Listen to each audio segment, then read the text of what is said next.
guys, and welcome back to my YouTube channel. In today's video I'm going to be talking about the 6 books that I read in January and then 2 other books that I finished in the last 2 months of 2020. So there was no point doing a wrap up on those because I basically just spent a lot of time reading one book, which I will get to in this video. I didn't really plan to, but I ended up being absent in January from YouTube and my bullet journal book Instagram account. January was just a bit of a write-off and England's back in lockdown, so literally all I'm doing at the minute is working and it's a bit miserable, so I've just been like chilling out at home and stuff. I didn't really want to like pick up a camera, you know what I mean? So we're back to it now. February's a new month, feeling very motivated and positive, and let's talk about the books that I read. I only have 3 physical copies of my books. The first book that I read was back in November time, and it was The Hunting Party by Lucy Foley, and this was a lot of fun. It's basically about a group of friends that met in Oxford University and they're now in like their 30-somethings. Some of them are like married to each other, but every year they do this New Year's trip that one of them organises like each year, and this year in particular they go to the Scottish Highlands on a hunting trip, and it's like this really posh like cabin lodge thing with like a open fire, and they're like all drinking champagne and making like really posh food. It's meant to be a happy time, but one of the friends ends up being found dead and you don't know who that is, and you're basically trying to work out who's killed them, why they've been killed, who's been killed in the first place, because you don't even know who's dead yet. I thought it was a lot of fun. I read it because it was like around Halloween time and it was getting cold in England, and this book is obviously set in Scotland. It's snowy, it's very like desolate and isolated. I didn't take this book too seriously going into it. I just wanted something like fun, fast-paced, thriller, mystery type book, and that's what I got. The characters are all very like trope heavy. None of them were particularly likable. The only interesting character for me was one of the most unlikable characters, but the rest of them were a bit like they could have been anyone, do you know what I mean? However, it was a lot of fun because there were lots of reveals and like lots of secrets being revealed, and I also liked that when things were later like unfolding at the end, it all made sense with like previous details or like flashbacks and things, and it all added up really nicely. I think I gave it a 3.5 out of 5 because like it was okay, wasn't great, but I liked it, I enjoyed it. I will probably read Lucy Foley's other book that I've heard about, The Guest List, because I've heard that one's better anyway, so I deliberately read this one first so I could like set the bar lower, you know. I didn't want to read The Guest List first and then read The Hunting Party and be like super disappointed. Okay, so the next one I read was on my Kindle and it was Blood Orange by Harriet Tyce. I read this one because it was part of the fully booked book club pick of the month for like November. I'll leave like their Facebook page down below and their Instagram because they're like really nice girls. We're following a married lawyer who's got a child, but she's got a lot of issues in her personal life. She's having an affair with a colleague. Her husband says that she's like not there for him and the child as much as they want her to be because of her job. There are a lot of like legal aspects to this book as well because she is a lawyer, and we follow along with one of the cases that she's doing, which is like a domestic abuse type case. I found this book kind of slow because of like the domestic parts of it, I guess. I didn't really want to be reading about times where she would go and pick up her kid from school or like take her to swimming lessons and stuff. Like I just wasn't here for that bit, so those bits were a bit slow to me. However, what I did like was that I think it dealt with domestic abuse, violence and consent really well. It portrayed like different examples of how abuse operates in our society. Not always just like super violent, aggressive abuse. There was also like more subtle aspects of abuse, so like emotional abuse, abuse where people aren't even seeing that it's happening, and I thought it dealt with consent really well. One of the characters in this book is actually accused of a sexual assault basically, and I think it really made me think about how I would react if somebody close to me was accused of those kinds of things. So I think it dealt with that really, really well. I didn't see much of a drive in the plot. I just didn't really see where the plot was going, even when I was like 3/4 of the way through the book, you know. I just didn't I didn't know what was going to come because it didn't seem to have like a proper plot. There was also a character in this book that drove me absolutely mad. They were so frustrating, they were so manipulative.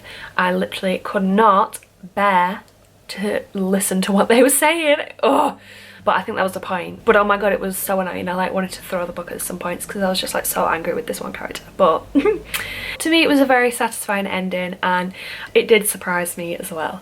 But with all of those points together, I ended up giving this a 3 out of 5. Next up on my list, I actually do have the copy, so let's get it. It is the dreaded A Little Life by Hanya Yanagihara. This took me like 2 full months to read. I did actually start reading this. I got about 150 pages in and then switched to Blood Orange for a little bit of a break. This isn't like any other book that I've ever read because I don't often read like really long, character heavy, literary fiction type books. So my copy has 720 pages and I haven't read a book this long for a really long time. This book basically is like super hyped on the internet.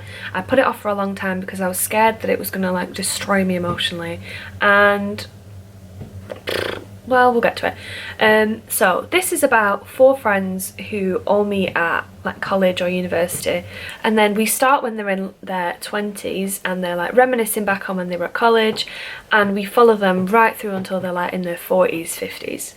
Things that I loved about this book. The writing is literally so beautiful. I feel like I haven't read a book where you get so deep into like each character's heads. I feel like you really get a lot of empathy and understanding for each character and their thoughts and behaviours and actions, even if you don't understand it to begin with, or like agree with it necessarily. I feel like Hanya Yanagihara really makes you understand exactly why each character is the way that they are. And there are some characters in here that are truly like brought to life, will stay in my heart for a very long time. It was quite dense and hard to get through because, well, there are a lot of words per page as well.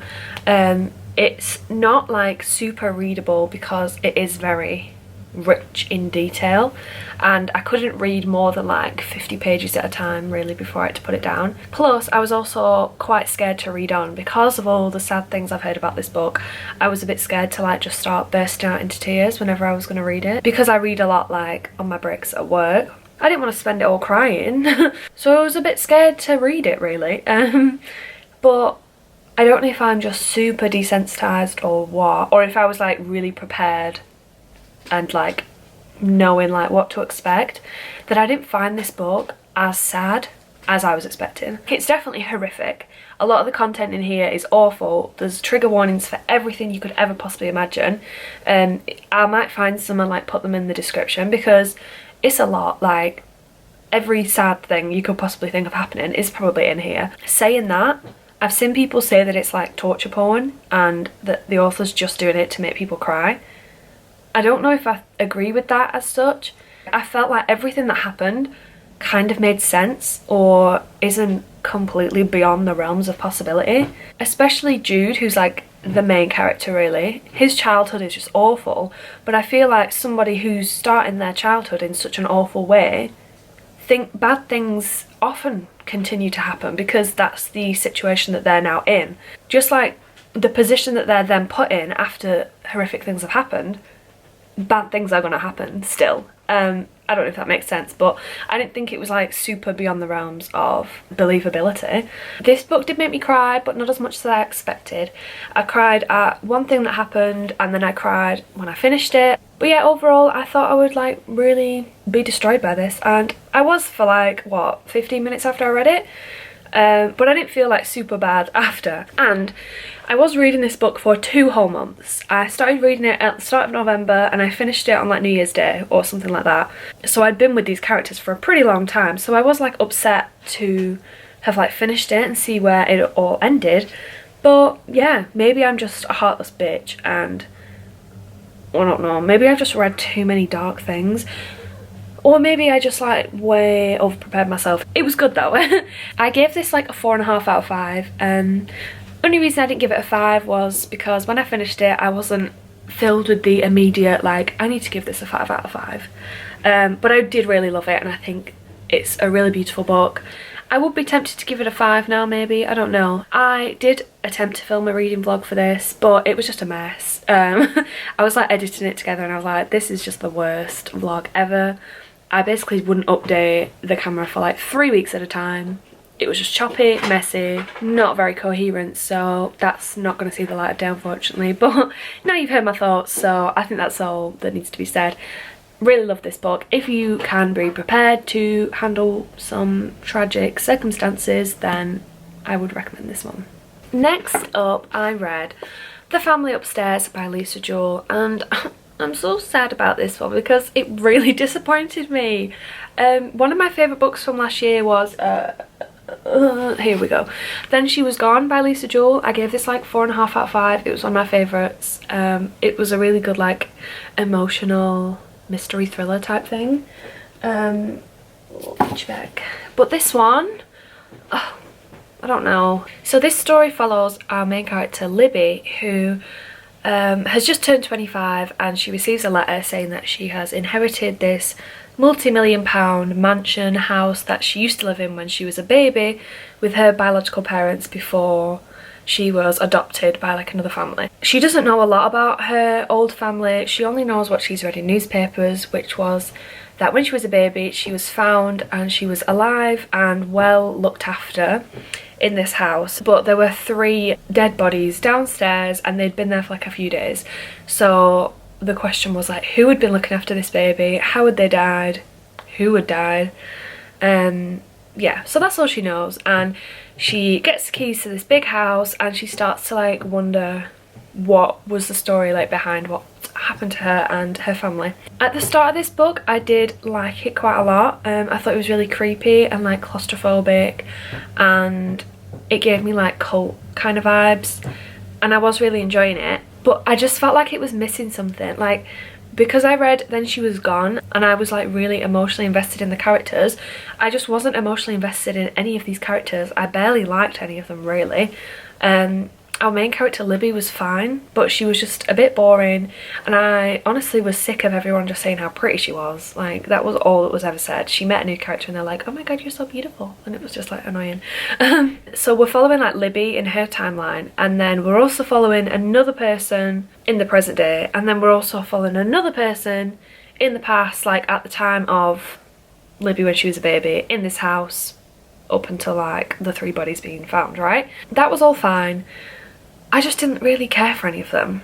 Obviously the most interesting parts were in the past, but we were following the same perspective for the whole of this period in time. And when I got to the end, I was just thinking I missed out on so much more emotional like involvement and like explanation of how things were happening because we weren't following any other perspective at all. I don't want to like say too much about what was happening, but especially like the female characters in the past, I would have loved to have a few chapters from them just to see what was going in their head. It just kind of stated it as this happened, this has happened, this has happened, but it didn't really go into like the impact of this. Like, the situation that this family found themselves in the past is absolutely horrible and it frustrated me so bad to read about it. I felt like there was so much like missed opportunity in not having different perspectives tell the story.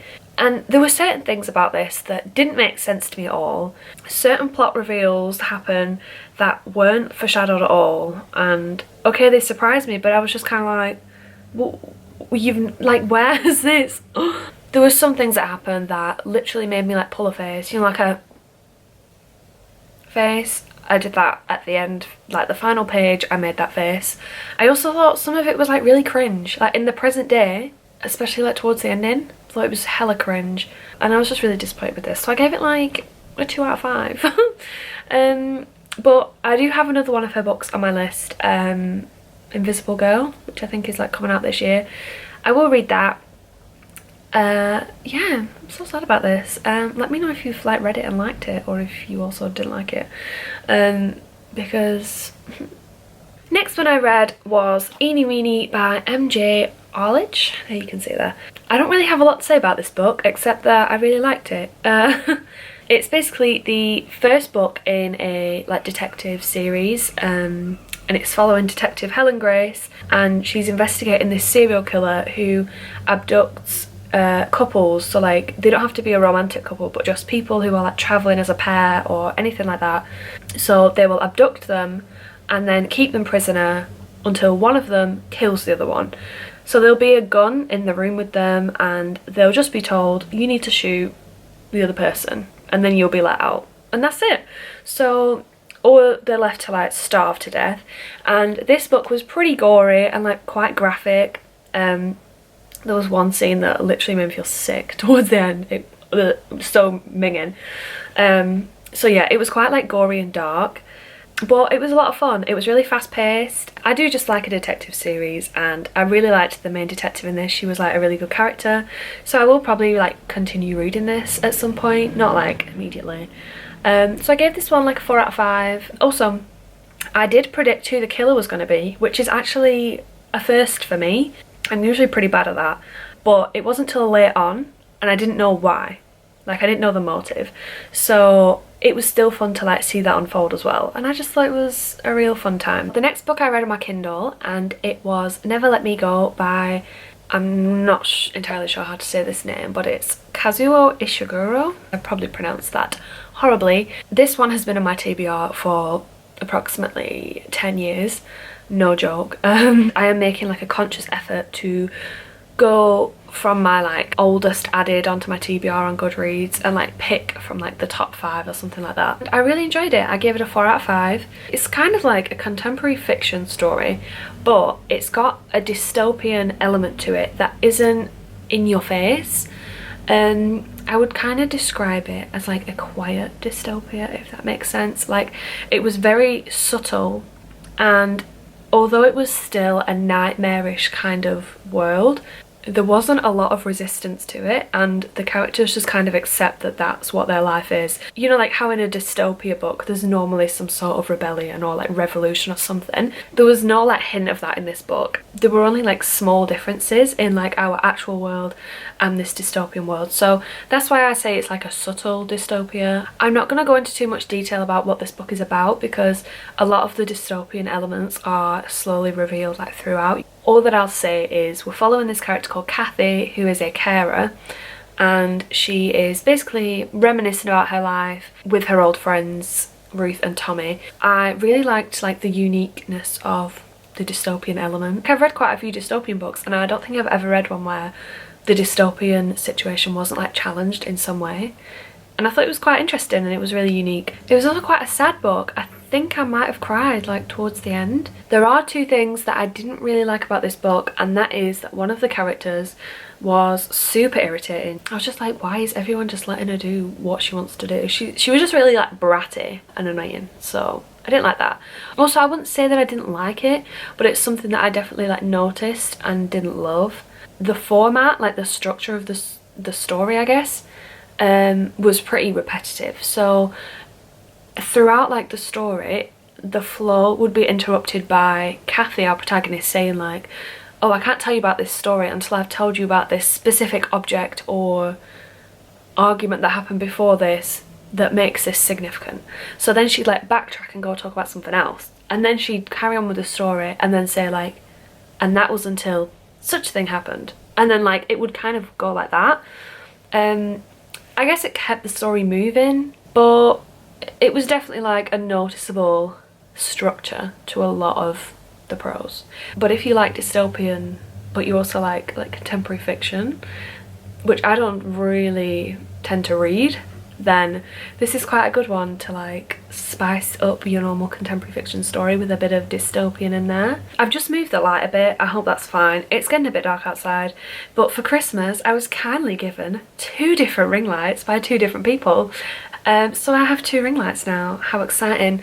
So I have just moved one of them because it's getting a bit dark, so I hope the light is okay. So the next book that I read was A Good Girl's Guide to Murder by Holly Jackson, and oh my god, this book was so much fun. It was so good. It is a young adult thriller, which isn't normally something that I would pick up and read anymore. Or if I did, it would be something I would read like purely for fun, not really expecting it to be good. But this one was like good and fun. I gave it like a 4.5 out of 5. It was honestly like the best young adult thriller I've read. It's basically about this girl called Pippa who is doing a school project, and she decides to pick a case that happened in her town where a girl went missing and was assumed murdered. Basically everyone blamed her boyfriend for it, and he then killed himself. So it was kind of closed there. That's just the assumption of what's happened, but Pippa doesn't actually believe that that is the case. So she decides to embark on her own little investigation, interviewing people like in the town. But obviously she is a 17-year-old girl, so she didn't have any sort of advantage over other people except that she was smart. Pippa was such a good character. She was like super smart, but not in a unbelievable way. She kind of reminded me of me when I was a kid, like a bit of a swot, always revising, that kind of thing. It was like a bit of a relief to read about a smart character that wasn't like, she didn't have no friends. She wasn't like ugly or like talking about how ugly she was and like insecure and all of those things. Her family were nice. Sometimes I find with like young adult stuff, a lot of it is full of like coming of age, being insecure about yourself, like falling out with friends, having like that kind of drama. And it was just nice to read about a teenage girl who didn't have any of that. She like stood up for herself. If people were like offering her drugs, she'd be like, nah, like I don't want it. I don't know, like she was just like headstrong, very likable character. But it still had the right amount of like darkness, but also relatability for like younger readers, I think. I think it was just like a perfect YA book, really. There were lots of plot points that I didn't see coming. She'd just do like normal things that like any teenager would know to do if they were investigating this sort of crime, where she'd like stalk people's Facebook profiles, change someone's printer settings so that she could see what they'd printed out. She was a smart girl and I appreciate that. Also, like when it was getting to the end, and like because you're like following Pippa's thoughts on like her own project, as she's like getting closer to the answer, I was like, oh my god, I was like trying to think through as well, like with all the stuff that she's written down and now knows, like what is it, like you're kind of like trying to work it out with her. But yeah, I would highly recommend this book. Like don't be put off that it's YA, because it was honestly so good. And last but not least, I read Moonrise by Sarah Crossan. So I basically finished A Good Girl's Guide to Murder, and then like a couple of hours later started Moonrise, read it when I went to bed. And because it's like a short novella type book, and I finished 2 books in one day, so I felt dead proud of myself. It's told in verse, so it's kind of like a long poem, so it is very short, like it reads very short. I think I read it in like 2-3 hours or something like that. It's basically about this guy who, when he was about 10 years old or something like that, his older brother was arrested and charged with murder of a police officer, and he's on death row and he's just received his like execution date. So he's got back in touch with our main character, his brother, and asked him if he will like come and visit him. So that's what he does. So he travels down to Texas and basically like just bonds with his brother before he is to be executed. So this book leaves you with a lot to think about. It raises a lot of issues about the death penalty, about does it even matter if somebody's innocent or not, because the brother has always insisted that he's innocent, but it doesn't matter anyway because he's gonna get killed regardless. There's issues around like different states having different laws. It's talking about race as well, poverty, and it left you with a lot to think about. And I did cry. I gave it like a 3.5 because I liked it, but it wasn't like a favourite or anything like that. But I will read more by Sarah Crossan. So yeah, in total I read 6 books in January. Well, I mean, I finished 6 books in January. I finished A Little Life in January, but I had been reading it for 2 months prior to that. And then I finished like 2 other books in November and December. So yeah, we're up to date. That's all for today's video. I hope you've enjoyed. Let me know about any books that you've read recently, or if you want to read any of the ones I've mentioned today.